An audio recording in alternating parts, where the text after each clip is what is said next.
Hi, welcome. We're here today to start off the IDCTA Winter Equestrian Challenge.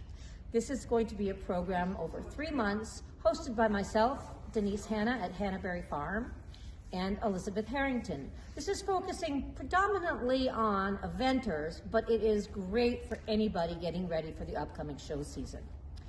So over 3 months, we're going to be introducing interval conditioning for your horse, as well as exercises for horse and rider, flexibility, balance, and strength. Some of these exercises you can do sitting at your office. Some of them will be on your horses. You're going to do them progressively, getting harder, a little longer every month, but each month we're going to have an update. So your job in all of this is to take the form, document when you ride, how long you ride and what you do, and if you complete this whole program at the end of 3 months, you will be getting an award through the IDCTA. Those will be given out at the banquet next year or will be sent to you, up to you. But our goal is really to see you be the best rider you can for the 2021 season, because this year we're actually going to have a season. We're going to start in a balanced standing position, feet but no wider than hip distance apart. And I want you to really feel like your legs are rooted. Now we're freezing our gal here, Amira, and we're going to try to move quick enough so that she doesn't freeze in the middle of winter. You will probably be doing this in winter riding clothes and with shoes on, and maybe even in a warm house. So, in this position, go ahead and take your hands over your head, reaching straight and tall. And feel as you reach up with your arms that your heels and the whole bottom of your foot, all 4 corners of your feet, are reaching into the ground. And soften your knees a little bit. Feel that, and then reach back up. Okay? And now you're going to take a little bit of a stretch here by lowering your hips down, bending your knees, and then tuck your hips forward a little bit. Keeping your chest tucked in, bring your hips forward. Hands extended over your head. I want you to step into your right leg a little bit. And then begin to reach your left arm over to the right. And extend and make a nice stretch there. And then stepping back into that right leg, come center. Then reverse it, step into your left leg and reach over. And you'll notice that Mira's doing an amazing job keeping her hands over her shoulders. You don't want to tip forward and come off of center. You want to keep as side to side as possible. And then go ahead from that, slowly lower your arms to your side. And you're going to do a couple of side stretches with rotation. So you're going to take your hands out in front. This is the same rotation that we do on the horse that we call our fan twist. And you're going to take one hand, big wide palm, and follow that thumb to the back, keeping your other arm forward, and slowly bring it back. You're going to repeat that on the other side. You're going to try to do this at least 3 times on each side. And then you're going to do something called arrow arms. You could also do this on the horse, even though we didn't demonstrate it today. And that is 2 hands out in front, and you're going to pull your arm back like a bow and arrow, keeping your arm parallel to the ground, and then reaching forward with your opposite hand.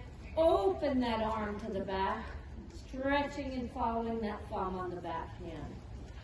Fold your arm back, and then stretch it forward. And then you're going to repeat that on the other side. Bend, elbow up, pull it back, bend, and slide it forward. And lower your hands. Right, so now we're going to go from our mountain pose, that standing balance pose, hands over our head. We're going to reach up, and then we're going to slowly lower into a chair or squat pose. So you're going to slowly bend your knees. Make sure your knees are over your toes. You don't want them to go past your toes. And from this, pull your knees in so that they're not popping out to the side. You have a nice balanced leg. And you may already feel this. If this is as far as you can go, leave it there.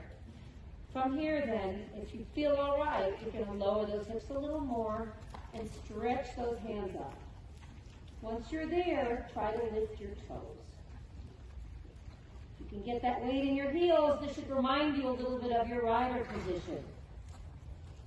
So from here, drop your hips and tuck your bum under, stretching your lower back. You should feel a release in your sacrum, right in your lower back, and your weight really go in your heels. Again, this should remind you of your rider position. And then release, stand up, and bring your hands down. Only do those a couple times. You're not going to want to do more.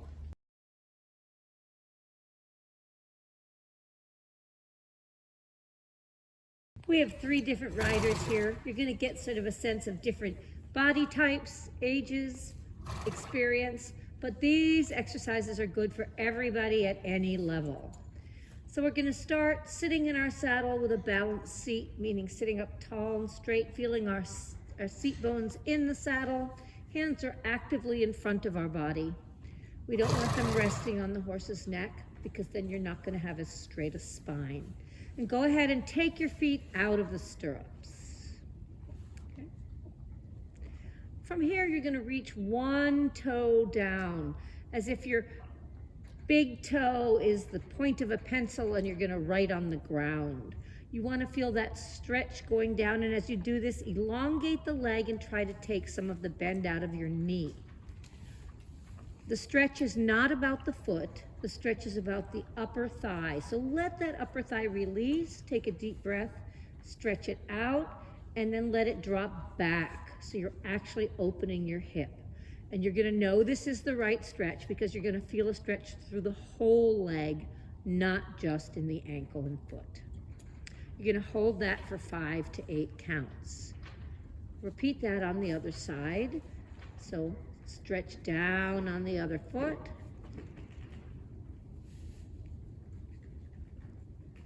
And hold for 5 to 8 counts. Remember, you want to draw the thigh back and feel that stretch through the whole leg.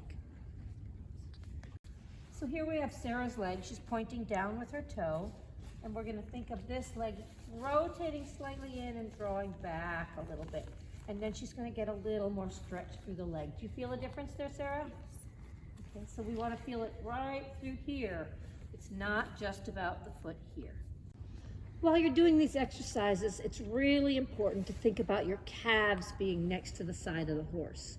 So make sure there's not a lot of daylight between your calf and your horse's flanks. So pull those legs in, get your calf cupping around that horse, give him a good hug through that calf. And now you're going to do small circles, first away from the side of the horse, so going out, down, around, and keep that calf on. This is what's opening your hips and making the stretch. It's not about the foot. Again, this is about the whole leg and the action. And then rotate in towards the horse. You want to do this a couple times. And if you're not feeling it in your upper leg, then you're not really wrapped around your horse. Then we're going to go ahead and we're going to just post in our stirrups. You can do this at walk or at stand. You're just going to go up and down in your stirrups, finding your balance point. So ladies, giving me an up-down posting motion, keeping your calves against the horse the whole time. You want to try to go up in a 3 count, down in a 3 count. So you are really activating and warming up those muscles. Once you've found those muscles and you're warmed up, go ahead and stand in your stirrups. Find where you balance. You may need to bend your feet back. Try to get your ankles against the horse as much as possible. You're going to eventually try to work those heels down. If you initially have to go on your toes more, that's okay. That means you don't have the strength and balance yet. So go ahead and stand and balance in those stirrups, then raise one hand over your head. Hold that, try to straighten your torso, and then lower that hand and switch to the other side, maintaining the stand and balance position. And while you're up here, everyone see if you can pull your feet in next to the horse. See how that affects your muscles and your balance. Try to hug those horses. Good. Makes it a little harder, right? Okay, you're allowed to smile, ladies. Thank you, and go ahead and sit down. All right, all of the exercises that we did on the horse standing here can be done at walk and at trot. The better you get, if it's easy, challenge yourself. Don't just do the easy stuff. Hi everyone, I'm Harrington. I'm here today with Cy, and we are here to walk you guys through and to demonstrate the conditioning interval sets. So I've split up the interval conditioning set into 4 different levels: the pre-starter, starter, beginner novice, and novice. For each of those 4 levels, we will always start and finish with a 20-minute walk on a loose rein. Keeping a horse fit in the winter months is an obvious challenge here in the Midwest. Here is a suggested conditioning program to keep the horse happy and healthy with our upcoming show goals in mind. A long 20-minute walk as a warm-up and cool-down is important, regardless of the level. I broke down the trot and canter work as appropriate per level, and will build on that over the next 3 months. These little back on track. The trot can be ridden coasting, or in the standing position, or in a 2-point, depending on your level and what you feel comfortable with. The standing position should be covered in your rider flexibility discussed earlier. All canter work should be performed in either a standing position or a 2-point off the horse's back. Listed below is an example of a weekly schedule for a 5-day-a-week program. Day 1, flat, a long and low stretch day. Day 2, poles or cavalettes. Day 3, a dressage school. Day 4, poles or a jump school, possibly grids or coursework. Day 5, either a 40-minute walk or the conditioning interval set based on your level. Day 6 and 7, rest. Each participating horse should be worked a minimum of 4 days a week to add the conditioning interval set into their program. If the horse is not worked a minimum of 4 days a week, the rider can replace the conditioning interval set with a 40-minute walk on a loose rein. The conditioning interval set should be performed once every 7 to 10 days, no more frequently than that. So that's going to conclude our first month of the Strength and Conditioning IDCTA clinic.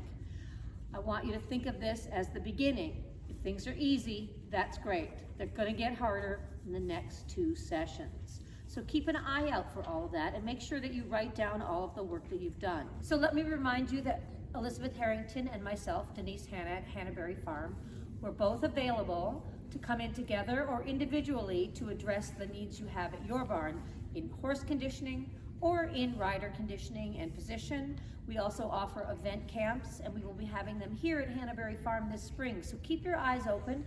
Contact us if you're interested. We'd love to hear what your response is to this program, and we look forward to next month working with you.